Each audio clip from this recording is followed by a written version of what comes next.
We're back. Sunday Morning Newsmakers with Larry Marino. Many businesses have left the state, to Texas actually. I want to do everything I can possibly do to keep jobs in my district in particular, but in the state of California as well. We have over 14.1% unemployment currently in my district for adults, and for people under the age of 25, that number goes well into the 20%. AM 870, The Answer. My guest is Arturo. He is joining us right now to talk about his run for elective office, the 32nd Congressional District, which covers most of the San Gabriel Valley. He is concerned about federal takeover in all areas of our lives, which contradicts everything our founding fathers had created. Arturo, welcome to our program today. Thank you, Larry, for having me on. So why the run? What promoted you to run when I understand you're really not, you don't fit the mold of a politician, so to speak? Well, yeah, you're right. I'm not really a politician. I'm just a normal guy who was trying to be successful and start my own business. And I got to experience a lot of the roadblocks a lot of other people that are looking to start a business and better their lives has to experience. And one of those worst things I did experience was taxes. That's the one thing that really woke me up. And ever since I got that first huge tax bill, that's when I really started to investigate and find out what government was doing with my money. And it really opened up my eyes to a lot of things that government is doing that I don't like. And what did you find as you got that tax bill and you started to study where that money was going? What happened? Well, I started to learn a little bit more about the banking system, the Federal Reserve, how they were consistently bailing out big companies and government, and a lot of big corporate interests were working together and not really benefiting the people. And the little guy doesn't get bailed out. That's exactly right. We saw the banks get bailed out during the housing crisis, yet a lot of people lost their homes. And you would like then to run for Congress and get in there. That's right. I think that this is a position where I can actually have an effect and actually help the people in my community. Not only that, I can actually help get other people elected that I think have the same values that I have.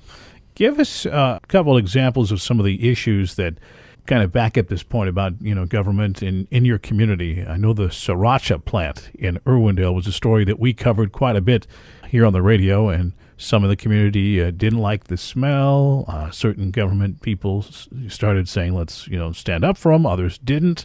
Take us into that story as an example of the kind of issue that concerns you.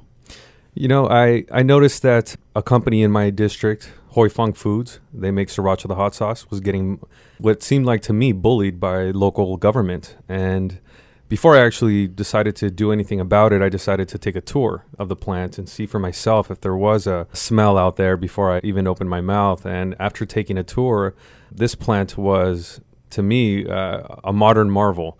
A beautiful 600,000 square foot place with a lot of employees and a lot of happy people working there. And there really wasn't a smell that I could tell you that was really bothering me at all. And I was in the middle of it.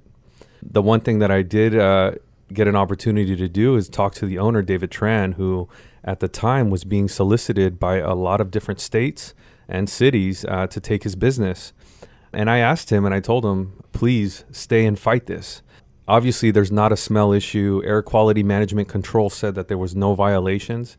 So I told him I would fight for him and that he should fight this injustice happening from local government because he has a bigger voice. And if he could only imagine what all the other small businesses are dealing with in the local community, it's his opportunity to stand up for everybody.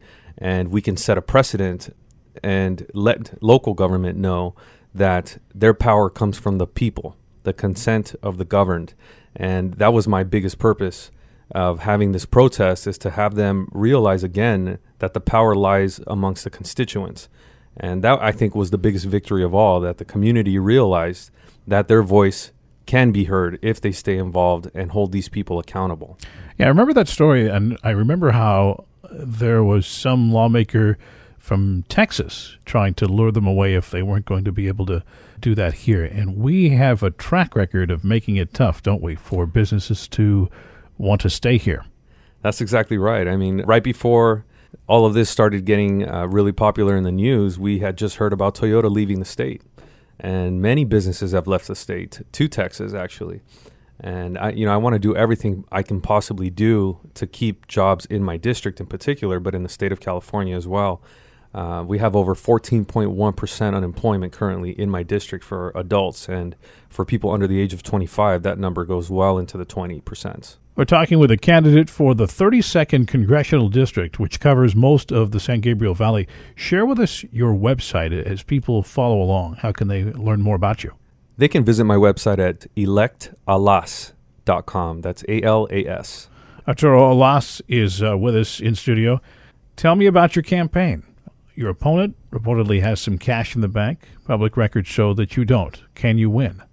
I think I can, Larry. And the reason I believe that is because I have a lot of people on my side, especially the youth, which is kind of a rare thing now in politics. But we do have a lot of young people who realize that they're losing their civil liberties, they're losing opportunities, and they're fired up. And that's the one thing that I have that my opponent doesn't seem to have. I have over 100 volunteers that are consistently working on my campaign, going out into the community, talking to people, and asking them what their concerns are so that we can actually solve their problems. But that's the main thing that sets me apart.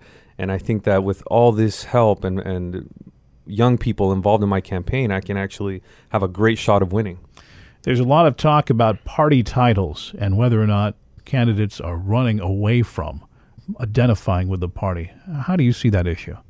You know, I've never been afraid to say I'm a Republican, and I don't think anybody should. You should just be very honest about what you believe, and I think the Republican Party is the right principles that will lead this country to greatness again. You know, limited government, personal responsibility, free markets. Those are all the things I believe in, and I think people need to actually say what they believe in. You're a first-generation American from Central America. Some who have come from Central America and Mexico don't choose the Republican Party. Why is that?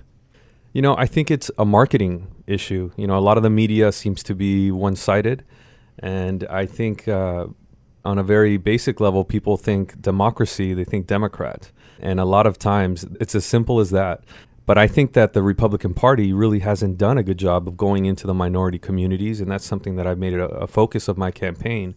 I do speak Spanish and English, and I've been able to get the majority of my support from the most Hispanic areas in my district.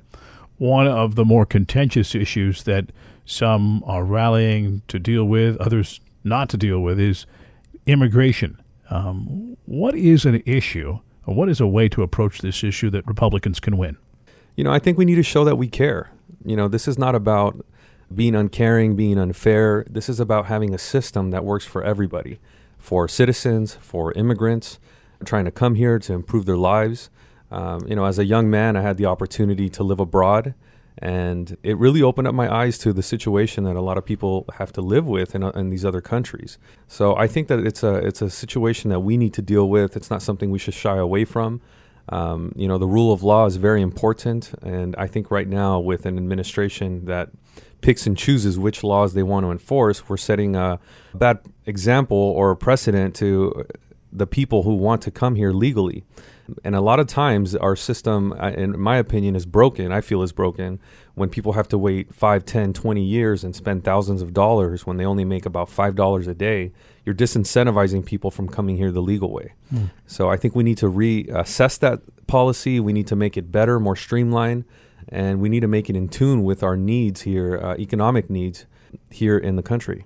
The president said he was going to act at the end of summer. He has delayed that till after the election, but it is expected that he may make a significant change on his own through executive order, possibly creating a legal status for millions of undocumented or illegals. Do you support that, or are you opposed to that?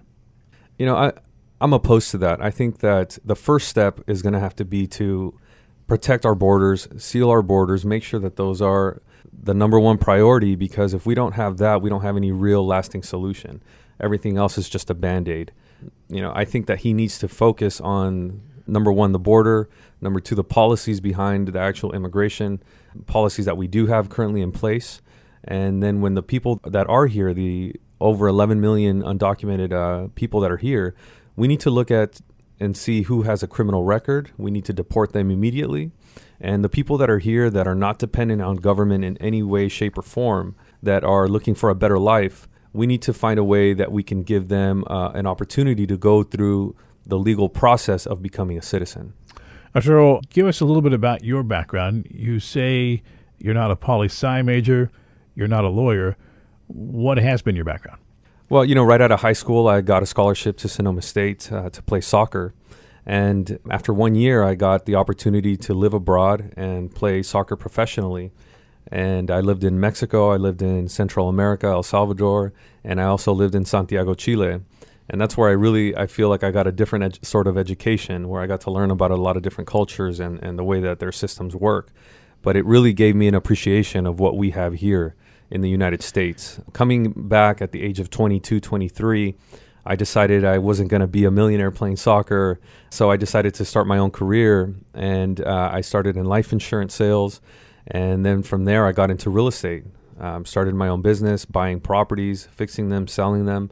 And now I am a realtor. So that's been my career path. And I feel like it's been a career path that's really given me an opportunity to see a lot of different aspects of life.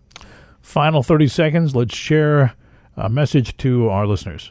I just want to tell the American people that if we get principled people that are willing to follow the Constitution, that will lead this country in a direction that will give us an opportunity to be the greatest country on earth again. I feel like we've lost that footing, but if we get back to those basic principles of limited government, free markets, and personal responsibility, we will be great again. And the website? electalas.com. Arturo Alas, thank you so much for being with this candidate for the 32nd Congressional District. You've been listening to Sunday Morning Newsmakers, a program that covers the issues that impact the Southland. Send us an email with your comments to newsmakers@krla870.com. That's newsmakers@krla870.com. Sunday Morning Newsmakers with Larry Marino, AM 870. The Answer.